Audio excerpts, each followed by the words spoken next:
আপনি কি কখনো ভেবেছেন এমপ্লয়িকে টার্মিনেট করা কি এখন শুধু বিজনেসের একটি কস্ট হয়ে গেছে? ইন্ডিয়ার নতুন লেবার কোডস অনুযায়ী, যা নভেম্বর ২১, ২০২৫ থেকে এফেক্টিভ হয়েছে, এমপ্লয়ার্সদের ওয়ার্কার্সদের লে অফ বা রিট্রেঞ্চ করার সময় সিগনিফিক্যান্টলি বেশি ফাইন্যান্সিয়াল অব্লিগেশনস বহন করতে হবে। এবং এটি শুধু সেভারেন্সে সীমাবদ্ধ নয়। এই নতুন সিস্টেমে ম্যান্ডেটরি এমপ্লয়ার কন্ট্রিবিউশনস ইন্ট্রোডিউস করা হয়েছে একটি রিস্কিলিং ফান্ডে নর্মাল রিট্রেঞ্চমেন্ট কম্পেনসেশনের অতিরিক্ত হিসেবে। চলুন এটিকে পয়েন্ট বাই পয়েন্ট বুঝে নেওয়া যাক, যাতে শেষে আপনি কনফিডেন্টলি এই দুইটি প্রশ্নের উত্তর দিতে পারেন। 1. লে অফস এখন এক্স্যাক্টলি কীভাবে কস্টলিয়ার হয়ে গেছে? 2. এই নতুন রিট্রেঞ্চমেন্ট বা ওয়ার্কার রিস্কিলিং ফান্ড কি এবং আসলে কার উপকার হয়? First point, basics. রিট্রেঞ্চমেন্ট বলতে কি বোঝায়? ইন্ডাস্ট্রিয়াল রিলেশনস কোড অনুযায়ী রিট্রেঞ্চমেন্ট বলতে বোঝায় কোনো এমপ্লয়ির সার্ভিস টার্মিনেট করা ডিসিপ্লিনারি অ্যাকশনের কারণে নয়, এবং এর মধ্যে ভলেন্টারি রিটায়ারমেন্ট, সুপারঅ্যানুয়েশন, কন্ট্রাক্ট এক্সপায়ারি বা ইল হেলথ অন্তর্ভুক্ত নয়। সহজভাবে বললে, যদি এমপ্লয়ার আপনাকে business restructuring, cost cutting, technology changes বা ডাউনসাইজিংয়ের কারণে চাকরি থেকে বের করে দেয়, তাহলে সেটিকে রিট্রেঞ্চমেন্ট হিসেবে ধরা হয় এবং এর সাথে লিগ্যাল অব্লিগেশনস প্রযোজ্য হয়। Second point, the traditional cost retrenchment compensation. Indian labour law অনুযায়ী রিট্রেঞ্চমেন্ট কম্পেনসেশন সবসময় ছিল। এটি ক্যালকুলেট করার পদ্ধতি হল 15 ডেজ অ্যাভারেজ পে প্রতি কমপ্লিটেড ইয়ার অফ সার্ভিসের জন্য যা এমপ্লয়ি কোম্পানিকে দিয়েছে। এই স্ট্যাটুটরিলি ম্যান্ডেটেড সেভারেন্স এখনও অ্যাপ্লাই করে, কিন্তু এখন এটি এমপ্লয়ারের অব্লিগেশনের শুধু একটি অংশ। Third point, the new financial cost worker reskilling fund. এখানেই নতুন মেজর চেঞ্জ। নতুন কোডস অনুযায়ী ডেঞ্জার এমপ্লয়ার্স এখন এডিশনাল কন্ট্রিবিউশন দেবেন, যা 15 ডেজ লাস্ট ড্রন ওয়েজেসের সমান প্রতি রিট্রেঞ্চড ওয়ার্কারের জন্য সরাসরি একটি রিস্কিলিং ফান্ডে, যা রিট্রেঞ্চমেন্টের ৪৫ দিনের মধ্যে জমা করা বাধ্যতামূলক, যেমনটি ইন্ডাস্ট্রিয়াল রিলেশনস কোড ২০২০ এর সেকশন 83-তে উল্লেখ করা হয়েছে।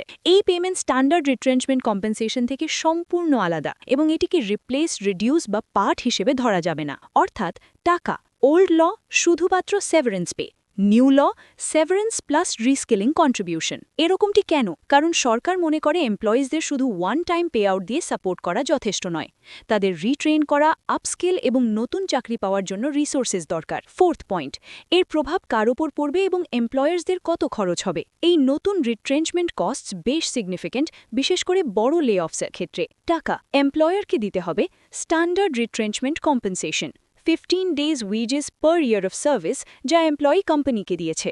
Additional reskilling fund contribution 15 days wages প্রতি রিট্রেঞ্চড ওয়ার্কারের জন্য।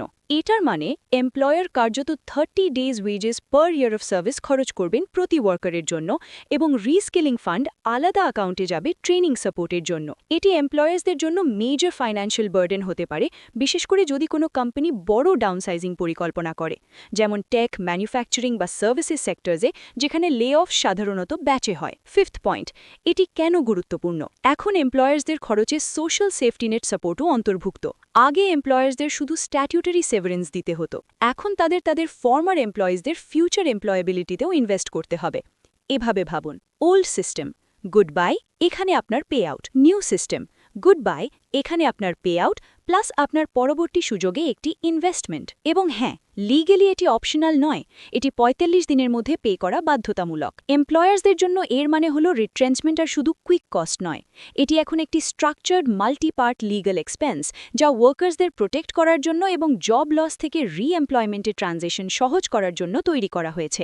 সিক্সথ পয়েন্ট, তাহলে কি এর মানে রিট্রেঞ্চমেন্টকে ডিসকারেজ করা হচ্ছে? এটি কিছুটা ডিপেন্ড করে। 4 পয়েন্ট, কিছু ক্ষেত্রে এমপ্লয়ার্সরা মাস লে অফস পুনর্বিবেচনা করতে পারেন যদি এক্সট্রা রিট্রেঞ্চমেন্ট কস্ট খুব বেশি হয়। লার্জার ফার্মস এখনও লয়ের অধীনে কিছু ফ্লেক্সিবিলিটি রাখে, বিশেষ করে সেই সব কোম্পানি যাদের এমপ্লয়িজের সংখ্যা ৩০০-র কম, কারণ তাদের রিট্রেঞ্চমেন্টের জন্য গভর্নমেন্ট অ্যাপ্রুভাল দরকার হয় না। ফলে ডাউনসাইজিং অ্যাডমিনিস্ট্রেটিভলি সহজ হয়ে যায়। তবে সেপারেশনের ফাইন্যান্সিয়াল কস্ট অবশ্যই বেড়েছে, তাই যদিও ছোট ওয়ার্কপ্লেসের জন্য ফ্লেক্সিবিলিটি বেশি, আসল প্রভাব পড়ে কস্ট পার ওয়ার্কারে, বিশেষ করে বড় ফার্মসের ক্ষেত্রে যাদের পেরোল বড়।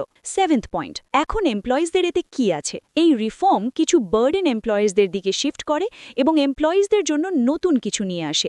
গ্যারান্টিড রিস্কিলিং ফান্ড ফডস, যা রিট্রেঞ্চড এমপ্লয়িজদের নতুন স্কিল শিখতে সাহায্য করবে। পেমেন্ট যা সেভারেন্স পে আউট থেকে আলাদা। লিগ্যাল টাইমলাইন উইদিন 45 ডেজ এবং ওয়ার্কারের ডাইরেক্ট অ্যাকাউন্টে ক্রেডিট। এটি কার্যত একটি মিনি সোশ্যাল সেফটি নেট তৈরি করে, যা স্বীকার করে যে রিট্রেঞ্চমেন্ট শুধু ফাইন্যান্সিয়াল লস নয়, বরং ওয়ার্কারের ক্যারিয়ারে একটি বড় ডিসরাপশন। ইন শর্ট, এমপ্লয়ার্স এখন পে করেন টাকা, রিট্রেনিং বা রিস্কিলিং fund 15 days wages plus retrenchment compensation 15 days wages per year of service। এই নতুন সিস্টেম লে-অফসকে স্ট্রাকচারালি আরও এক্সপেন্সিভ করে তোলে, একই সময় রিট্রেঞ্চড ওয়ার্কার্সদের ফাইন্যান্সিয়াল এবং স্কিল সাপোর্ট প্রদান করে। এমপ্লয়ার্সদের এখন এটি ফাইন্যান্সিয়ালি এবং স্ট্র্যাটেজিক্যালি প্ল্যান করতে হবে।